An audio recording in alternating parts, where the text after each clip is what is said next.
Climate change is a global issue, but in Baltimore City, scientists say it's also a neighborhood problem. They're blaming global warming for a variety of issues, from more frequent major hurricanes like Dorian, rising sea levels, and a declining population of some animals. WMAR 2 News' Mark Roper, in partnership with the University of Maryland's Howard Center for Investigative Journalism, explores a different kind of threat that is a lot closer to home: climate change causing issues, Mark, in neighborhoods in Baltimore.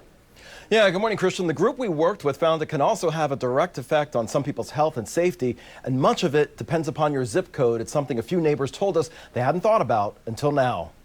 Welcome to the McElderry Park neighborhood, otherwise known as the hottest spot in Maryland, East Baltimore, and it has a lot to do with the lack of trees. Trees provide shade. Neighborhoods heat up without them. Scientists mapped out these hotspots in cities around the country and called them urban heat islands. In a neighborhood named McElderry Park, you think you'd see vast open spaces of greenery and trees. Instead, you'll find blocks upon blocks of row houses, housing typical of many Baltimore neighborhoods. To live in a neighborhood like this or in housing like this, and you're not really worried about the outside, as far as the environment.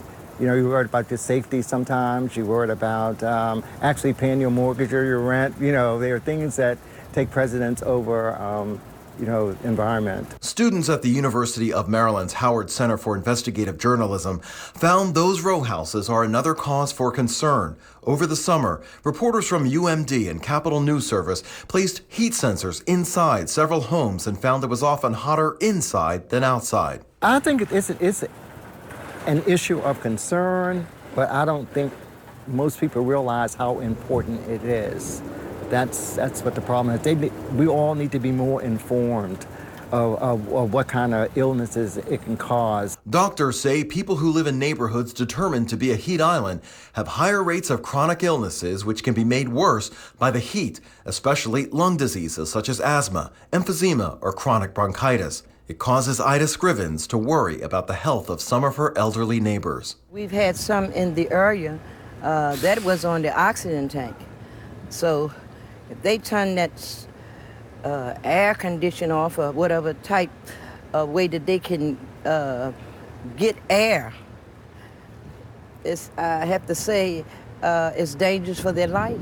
And since Solomon Simmons' family first moved to the neighborhood in the 1970s, climate isn't the only thing that's changed. It was much different than it is now, because you could actually open your windows with your screens. You didn't have to worry about somebody breaking in, or smoke from marijuana or whatever coming through your windows and stuff like that. It just wasn't like that years ago. People are afraid on the first floor. They cannot put an air conditioner in the window, nor a fan, because this is a high peak of violence in the area.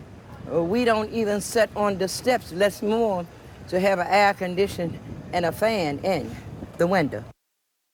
Now, safety isn't the only factor playing a role in how some neighbors cope with climate change. Some people might not even be able to afford an air conditioner, and if they do have one, they might not want to turn it on. So in our next half hour, we'll take a look at the economic factors facing this community. Christian? Okay, Mark, looking forward to that. Thanks very much.